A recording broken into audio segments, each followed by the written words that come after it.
Hello and welcome to the Nurse Station. I'm Maria Mobley, and today we are going to focus on how to identify the topic of the question. And I know I have so many videos on this, but this is step one to being successful in test taking. And my nurses taking the Next Gen NCLEX that drops April 1, 2023, it really is going to better test your clinical judgment. And literally what that means, they have a more effective way of seeing if you can follow your nursing process. Clinical judgment is how do you gather data? How do you interpret that data to identify the priority problem? And can you act upon that problem with evidence-based interventions in the hopes of creating better outcomes for our patients? That's all it is. So I really spend a lot of time with my students on question breakdown. That's actually my favorite thing to teach, and I really hope this is helping you all. So let's remember, of course, we always follow our nursing process, but a lot of times the prioritization questions, the questions that test your clinical judgment, right, they give you a scenario. And in this scenario, you need to identify, do you have a right now problem or do you have a risk of? And let me explain this. A right now problem, just as I listed, you can prove. We are not physicians. Please don't diagnose, don't provide your client in your scenario a medical diagnosis. I just need you to tell me or tell yourself when you're looking at the stem of a question, do you have a right now airway problem? If so, please don't waste any time and try to find another problem. Act on that airway problem. If you don't find a right now airway problem, do you have a right now breathing problem? If so, stop and act on it, right? If we identify a right now problem, you do not waste time and try to assess or gather any more data. You need to intervene to keep your patient alive and breathing, okay? So right now problems you can prove. My students love to say, what if, Miss Mobley? And I'm like, no. This is a perfect world. When y'all read those question scenarios, it always says the nurse. You are that nurse. You are that nurse gathering that data. So if you get a lab value, right, that lab value is true. Please don't redraw it. This is a perfect world. So whatever is assessed, if you, the nurse, assessed it, is done correctly. Don't say what if.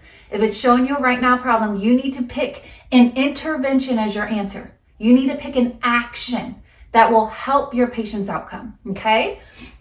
Now, like I said, don't try to gather data. Right now problem, what are you going to do? You're going to act. You're going to pick an intervention answer, an action as your answer. Now let's talk about risk of problems.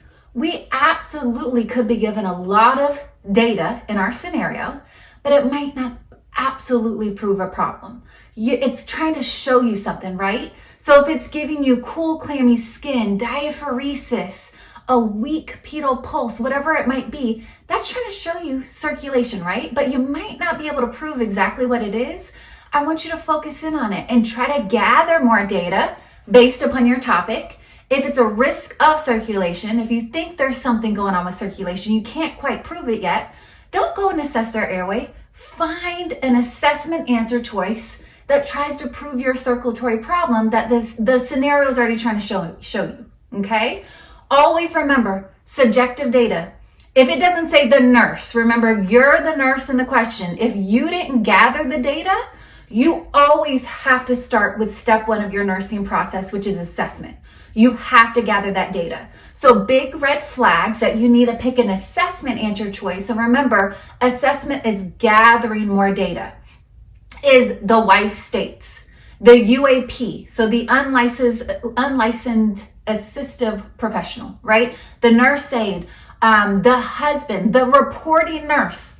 If anybody else gathered the data except for you, you are the nurse in the question, you can't act. That is not safe. We as nurses act upon data, objective data we collected. Does that make sense? The only subjective data I ever act upon is pain and nausea. And remember, I still, as the nurse, had to assess that pain. We're not going to let pain turn to objective data. We know if we're in excruciating pain, right? Our heart rate can go up. Our blood pressure can go up. We could sweat. We're not going to let that get there. That's unethical. You can act upon pain, which you can't prove, right? If the patient is on, gosh, I should know social media is TikTok or whatever that thing is, right? And they say they have pain 10 out of 10. You got to act upon it. You cannot guess their pain, okay? So do not act upon subjective data unless you gathered it, right? And the only subjective data I would act upon is pain and nausea. But if anybody else gives you data, if a UAP gives you a low blood pressure and a high heart rate, you can't act on that. You didn't start your nursing process. You need to pick an assessment answer choice. You need to gather data, okay? Now, need to collect more data. Let's say you are the nurse in the problem, but again, you can't absolutely prove what the issue is. You need to assess more data. You should pick an assessment answer choice to try to figure out that problem, that right now problem. And something I need y'all to know, which I'm going to give y'all a couple examples so we can really differentiate right now versus risk of. If you have a risk of problem, let's say you have a risk of breathing problem. You can't prove exactly what this breathing problem is, but it's showing you they're getting short of breath, they're getting tachypnic. You need to gather more data. But if these risk of problems are a safety issue, don't think risk of breathing, risk of airway. You need to think right now safety, and you need to act. And I'm going to give you examples of that so it makes sense. So again, right now problem, if you identify it according to Maslow's, meaning you can prove that this nursing intervention will help them, always act.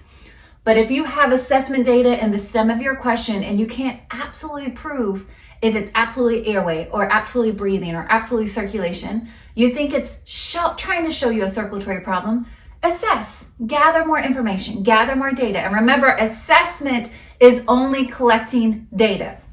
If it says obtain a blood draw, right? My students are like, that's an intervention. That's an action because we're sticking them with a needle. No. The purpose of sticking them with a needle to gather blood and send it to lab is to get information. What is their hemoglobin? What's their hematocrit? What's their blood glucose, right? So even though we are doing an action, I need y'all to understand the purpose of it is collecting data. So also make sure you understand assessment answer choices versus interventions. Interventions are actions that will change your patient's outcome. Okay, and I'm going to give you examples. I know I'm just talking. Let's do some examples so you understand. Okay, and then we're going to do a case study at the end to tie it all together. So, chest pain. Take a moment. Is this a right now problem or risk of? If you say right now, you can prove to me exactly what it is. You don't gather any more data. You're going to act. Okay? So if you say chest pain is a right now problem, you have to pick an action. If you haven't gotten to cardiovascular and adult health yet, y'all are absolutely going to learn this acronym when it comes to chest pain. It's called MONA. Okay? When somebody has chest pain, every nursing textbook, even though evidence has changed on this quite a bit, every nursing textbook would always say morphine, oxygen, nitro, aspirin. These are all actions to hopefully help that patient. This is not a right now problem. Chest pain alone, if this is the only data you have, you can't prove exactly what it is to me. You can't prove to me, because we're always concerned about heart attack, that this is a heart attack. People can eat. I get chest pain and indigestion after eating certain foods. You can't prove with this alone that you have a right now problem. I would label this risk of circulation, meaning I am most concerned about the threat to their life. Of course, I'm most concerned about a heart attack. I can't prove it with this symptom alone. So I am going to do my first step and continue to collect data to try to prove my problem of what I'm concerned about, which is heart attack, or disprove it. So do y'all understand risk of circulation? I'm going to assess, I'm going to gather data. If I can do one thing and one thing only for this patient, I'm going to get them a 12 lead EKG to prove, hey, are they having a STEMI, right? ST elevation myocardial infarction. What is that rhythm showing? So I'm going to gather more data and I would get a 12 lead EKG. So do you understand? I didn't label this right now because I can't absolutely prove it's a heart attack. I labeled it risk of, but I'm gonna gather more data related to what topic I'm most concerned about, which is circulation, to try to prove or disprove my life-threatening problem, okay? Now, and don't mind my rag, y'all. This is like a beat up t-shirt. So, right here also, I got another little thing I need y'all to know. Some risk of problems may take priority over right now problems according to Maslow's. Because traditionally with prioritization, if you have a right now problem, you want to act, you want to fix it. But I'm going to give you an example. You could have two patients. It says, what patient do you see first? And one can be experiencing chest pain, which y'all know I label risk of circulation, right? But the other patient, let me say, what if they have a positive wound culture to a stage 3 decubitus ulcer? Okay? And I'm shorthanding it, but a positive wound culture is absolutely a right now problem, right? If we have a positive culture, what is your most common treatment? What's your intervention? Wouldn't we want to give them an antibiotic, correct? But if we think about Maslow's, would infection, right? So your topic of infection ever trump this risk of circulation problem? And I would say no, because which patient would die first? Would it be this patient or this patient? I would still go to this risk of circulatory problem over a right now infection problem. Because y'all think about it. Somebody with an infection, how they die or how we are most concerned about them losing their life is when they turn septic. And y'all remember, sepsis is no longer an infection, all right? We're not thinking infection. Sepsis, we're thinking right now circulation. So it's not showing you any evidence of a circulation problem with this data alone. If I had to pick between these two patients, I would go to this risk of problem over this right now problem. Does that make sense? So that's why I put this little caveat. So let's keep practicing.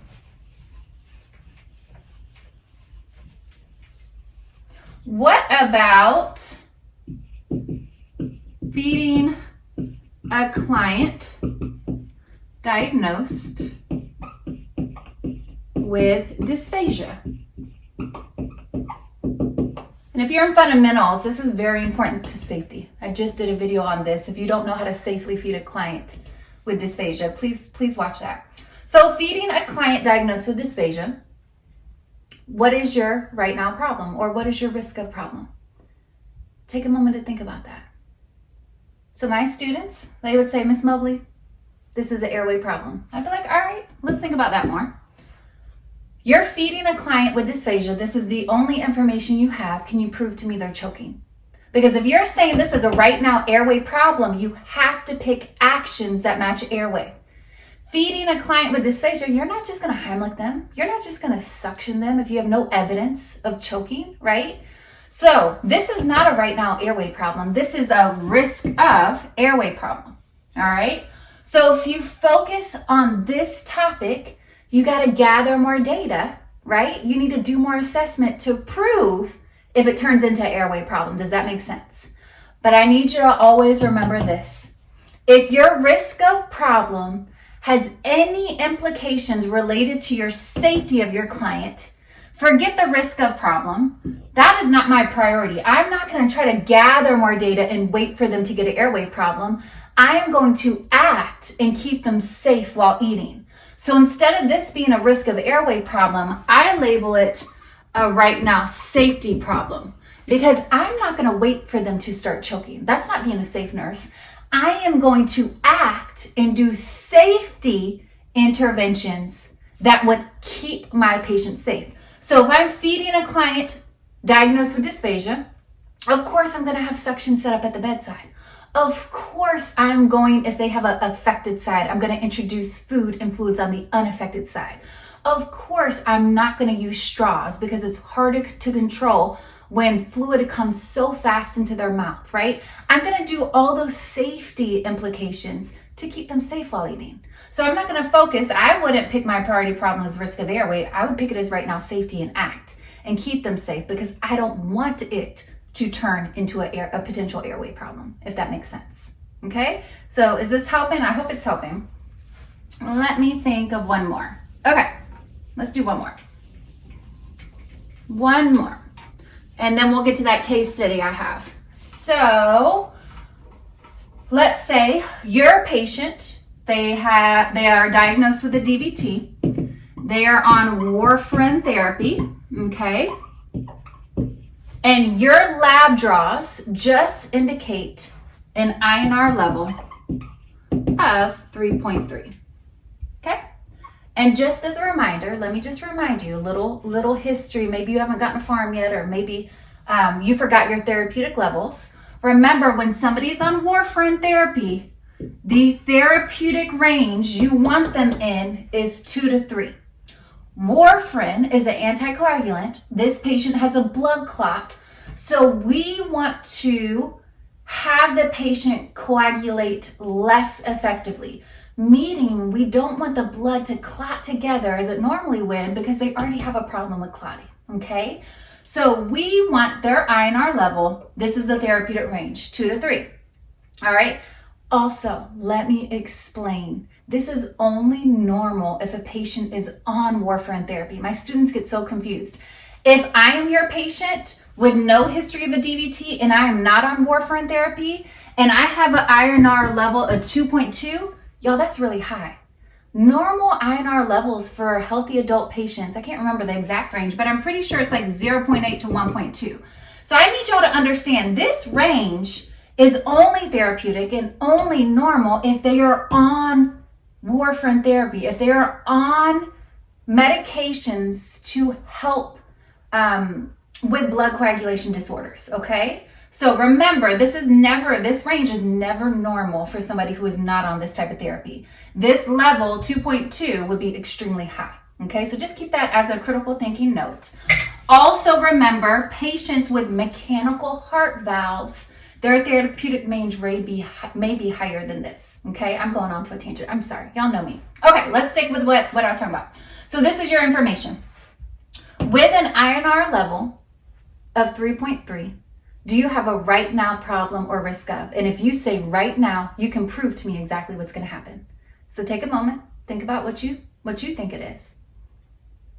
So obviously with anticoagulants, we're concerned about circulation, right? That's always our priority concern. So if you said this is a right now circulatory problem, I'm going to say prove it. With this value alone, you can't prove to me they're bleeding. You have no blood pressure. You have no heart rate. You didn't assess their gums, their mucous membranes. You haven't looked for blood in their urine or stool. We have no evidence they're bleeding. This lab value alone cannot prove they're bleeding. I would label this risk of circulation, and I would assess. I would gather more data. The first thing I would do is go into that room with only this information alone and assess my patient for bleeding. Now, this scenario could be a right now safety issue. Let me explain. This could be a right now safety issue if the scenario has an answer choice, or somewhere in the scenario, the nurse is about to give another dose of warfarin. Of course, we know if this lab value is elevated, we are not going to exacerbate it further and give them another dose of warfarin. So yes, this would turn into a right now safety issue if somewhere in the topic of your question, the nurse is asking, what does the nurse do with the next dose? That's now a safety issue. Right now safety issue, you act, you hold the dose of warfarin. But if it has nothing to do with the medication, your topic is risk of circulation. Please don't say it's right now, because my students would pick to give vitamin K, which is the antidote, and reverse this client. And I'm going to say, hey, y'all, they still have a blood clot. We still have to treat them for the blood clot. We don't just automatically reverse people. That's not how that works. We would assess to see if they're bleeding. We could hold the warfarin doses as necessary to get them back to a therapeutic range. So again, I would not label this right now circulation and act and give something like vitamin K. I would not do an action like that, because again, we can't prove they're bleeding yet. Okay? So I hope this helps. We're going to do a scenario. Again, please look at the topic of your question. Look at your case studies. Start looking. You're given so much data, Start with airway. If there's no airway issue, go to breathing. There's no breathing issue, go to circulation. But don't just say breathing or circulation. Label it right now versus risk of. Because you know if it's right now, you know if you can prove it, you need to act. You need to pick an intervention as your answer choice. If it's risk of, unless it's a safety issue, you need to gather more data to try to prove the problem you think it is, okay? So let's flip over to the back. I got a little case study for you, all right? And I'm just gonna show you how I would do this, how I break this down with my students. Because remember, especially my nurses that are taking the next gen NCLEX, please go to NCLEX.com, very easy, NCLEX.com, to see all the different ways they can test you, to see the different styles of questions you have. But again, they're making it a better way to assess clinical judgment. So more case studies, more cause and effect scenarios, more way to really have it like a normal clinical setting, right? You're reading through nurses' notes, you're reading through charts, you're gathering history and physical information and things like that. So it'll just make you more confident going into the test. So this is your scenario. And as I said, the nurse, you are the nurse. The nurse receives a client to the emergency department post MVC. And in actuality, we would never abbreviate. I just didn't have room on my board. So motor vehicle collision, post motor vehicle collision, assessment reveals. Remember, you are the nurse. So you gathered this data. You can trust it. Please don't say what if. If you gathered it, you trust it. If somebody else gathered it, no, you stop. And your first step is to assess, to gather the information for yourself, okay? So like I said, I literally go down airway, breathing, circulation, disability. When I say D, disability in my Maslow's is any change in behavior, any decreased level of consciousness, confusion. That is never normal, okay? So go into your order of Maslow's. So the question is, place an order of priority identified right now and risk of topics. So I'm going to show you how I break this down. So of course I go in order, I look for airway. Literally it says patent airway. That is not a concern. The airway is patent. Please don't assess their airway further. You're good. Move on to breathing. So we got a lot of information about breathing. Let's just hold on to it. Diminished lung sounds, shortness of breath. That's circulation, that's orientation. Oh, we got more breathing down here, right? So let's focus on this before we move on to something else. I have diminished lung sounds. That alone is a risk of breathing problem. If you only had that data, you can't exactly prove what is causing those diminished lung sounds. Does that make sense? Even shortness of breath. I mean, if somebody's short of breath without a pulse oximetry level, without being able to prove they have low oxygen in their body, there's like very little actions you can do besides sitting them up, right? So really think about, what does this mean? But if you look at all the data together, diminished lung sound, shortness of breath, an O2 sat of 88%, and the most concerning thing, y'all, they are already on oxygen and they are still desatting. They're still lower than what we want a patient to be at. And they have an elevated respiratory rate. If we look at all of this data together, to me, I can prove, I know in my nursing brain, this is a right now breathing problem. And I'm going to put it out here. I'm just going to go right now breathing problem. Okay? And remember what I said. If you say it's a right now problem, you should also be able to think about what actions you can do as a nurse. If I only could pick one thing and one thing only, this patient needs oxygen. I would administer oxygen. If you don't see, the NCLEX might not always give you that perfect answer. If you don't see administer oxygen, you need to do something. Elevate the head of the bed. You need to do something that will improve this right now breathing problem, and action, okay? So I actually get into the habit. I get confused when there's so much data in front of me. So now that we've addressed this problem, get rid of it. Okay, so you don't keep looking at the same data over and over. Okay, let's look for circulation. So we got some circulation information, sinus tachycardia, so their heart rhythm is sinus tach, cool, clammy skin, a weak pedal pulse, and let's keep looking. Ooh, look at these vital signs, heart rate and blood pressure. So let's talk about things that we can't act upon. Literally for me, if for circulation, the only assessment data I had was cool, clammy skin, that's not enough for me to act as a nurse. I need to gather more data. I think it's a circulation problem, but I can't prove it with that data alone. Even a cool, clammy skin with a weak pulse, they're still perfusing, right? They still are getting blood to the lower extremities. So I would still collect data. But cool, clammy skin, weak pulse, and y'all look at this. They are tachycardic and their blood pressure is this low. I'm gonna let y'all know a lot of our nursing protocols in the emergency department for fluid volume deficit, because to me, this is absolutely fluid volume deficit. A lot of them act upon MAP, mean arterial pressure, which you'll learn about more into your adult classes. But again, when I am very concerned if that systolic blood pressure drops below 90 millimeters of mercury. So for me, I'm not guessing anymore. For me, with my nursing experience, this is enough for me to act on circulation.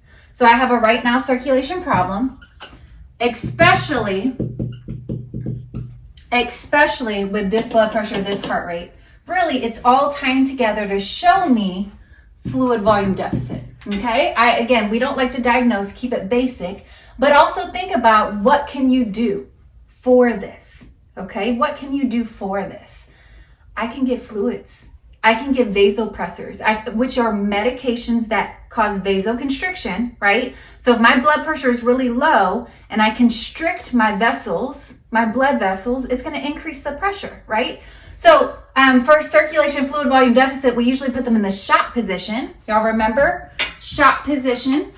Feet are up here. Head is down here because we want all the volume from the distal periphery to come back to the core, right? Your heart, lung, and brains. However, don't do that intervention if they have a right now breathing problem, right? You have to look at your whole picture. So interventions I would do, of course, not shot position because of my breathing issue. I would give fluids. I would give pressors. I would maintain hemodynamic stability. Okay, so there are absolutely actions you can do. Let's keep going. Again, according to Maslow's, I always think A, B, C, D. And then I look for safety after that, but that's kind of how I flow, all right? So I've looked for circulation. I got a couple more things left that I definitely need to address. So let's go ahead and mark that off, all this data, so we're not getting confused on it. We're not rehashing it. We've already identified our issues. So what we're left with is normal orientation. Don't act or assess or do anything for something that's normal. It's already proven they're normal. So they're alert and oriented times 4. They're responsive. They know what's going on. You don't have any issue with disability, okay? Decreased level of consciousness, no change in behavior, nothing showing you that. So let's look at what's left. Abrasions to the left upper extremity, because we're putting it in order of priority. So absolutely my right now breathing is first. Absolutely my right now circulation is next, right? I didn't have a right now airway problem. I'm going in order of priority. But let's look what we have left. We have abrasions. We have a visible musculoskeletal deformity in the left upper extremity. So pretty much you are seeing something wrong with their bones, right? And then I have a temperature. Now, which one will you focus on as your next priority? And of course, I focused on this. Left upper extremity, visible musculoskeletal deformity. I believe that is our next priority. So off gate, we know this is musculoskeletal, right? And I know I shouldn't abbreviate, but that's going to be my abbreviation for musculoskeletal.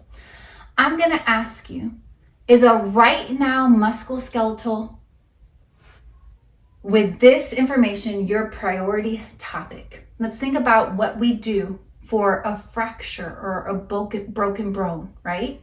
Don't we immobilize? Aren't there diagnostic tests taken to see if they need to be rushed to emergency surgery, right? But to me, musculoskeletal is not your priority problem. They have a visible bone deformity.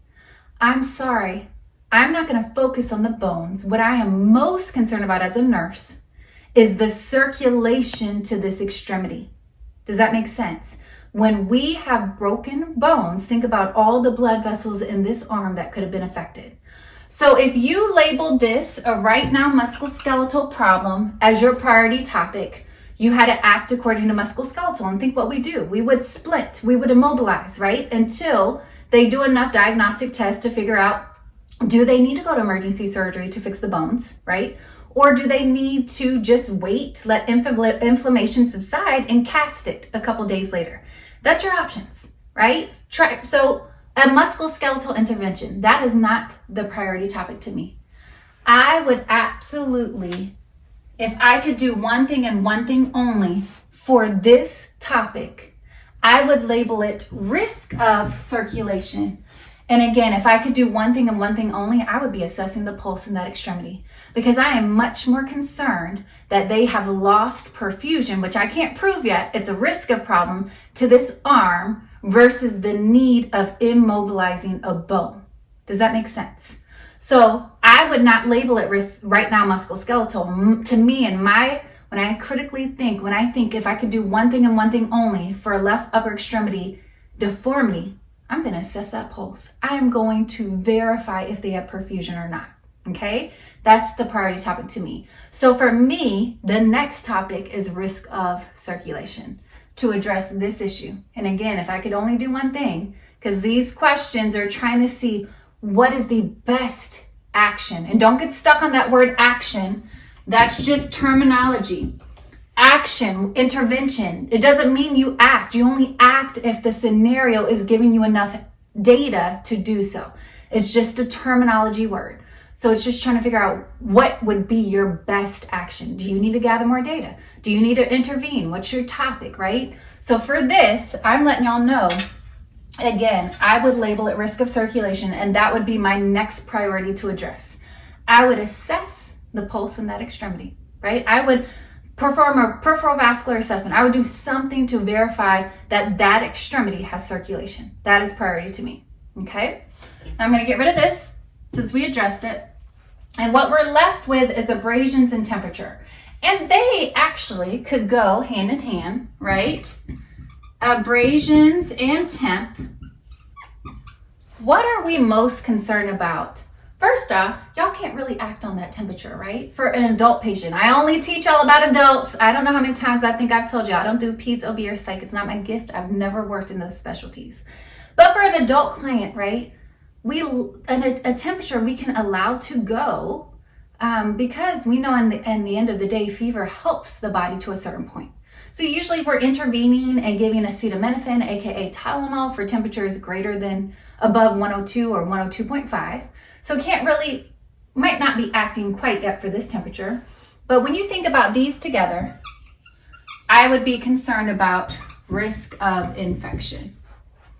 That's kind of the topic I would look at. Okay, so risk of infection, we can't prove it yet. We can collect more data to see if their white blood cell count is getting elevated, anything like that. And also with abrasions, another thing you need to think about is a nursing task.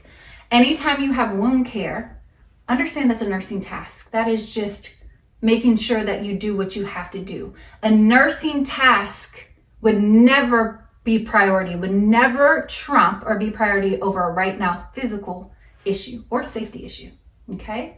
So I would identify these last, and that's how I'd put it in order of priority. Right now breathing, right now circulation, risk of circulation with the musculoskeletal deformity. I would assess and gather data related to circulation in that left upper extremity, and then the abrasions and temperature, a potential risk of infection scenario. So I hope this helps. And again, I know everybody, you all are gifted so differently. That's the wonderful thing. We're supposed to be different, right? We learn differently. We gather information differently. If this doesn't help you, I just encourage you to find a way. You need a way to systematically look at things, break them down, and think about how am I going to best follow my nursing process. As always, we are better together. I hope this helped.